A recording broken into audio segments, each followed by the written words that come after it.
அன்பிற்கினியவர்களே, மீண்டும் ஒரு முறையாக உங்களை சந்திப்பதிலே மகிழ்ச்சி.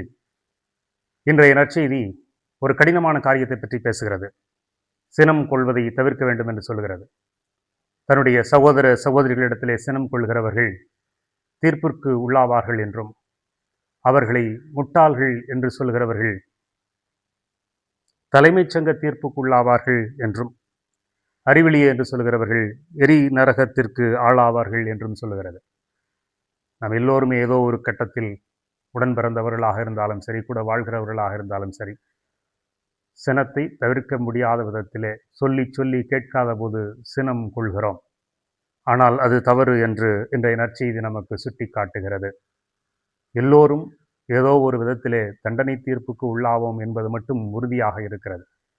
ஆனால் சினம் கொண்டால் நாம் மற்றவர்களை மட்டுமல்ல, நம்முடைய வாழ்க்கையையும் நாம் ஒரு தண்டனை தீர்ப்பை நோக்கி நடத்தி கொண்டிருக்கிறோம் என்பதை நாம் இன்றைய நற்செய்தியிலே வாசிக்கின்றோம்.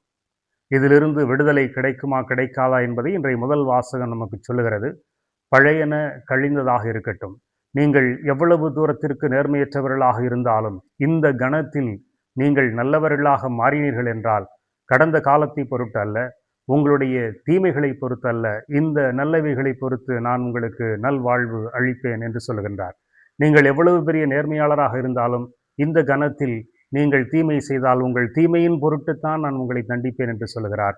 எனவே இன்றைய நற்செய்தியிலே நாம் எப்படிப்பட்டவர்களாக இருந்தாலும் சரி, எப்படி சினம் கொள்கிறவர்களாக இருந்தாலும் சரி, இதை இந்த கணத்தில் தவிர்த்துவிட்டு நாம் நல்லுறவை ஏற்படுத்தி கொண்டோம் என்று சொன்னால், இந்த கணம்தான் நம் ஒவ்வொருவருடைய வாழ்க்கையும் மாற்றும் என்கிற நம்பிக்கை செய்தியை இன்றைய நற்செய்தி சொல்லுகிறது.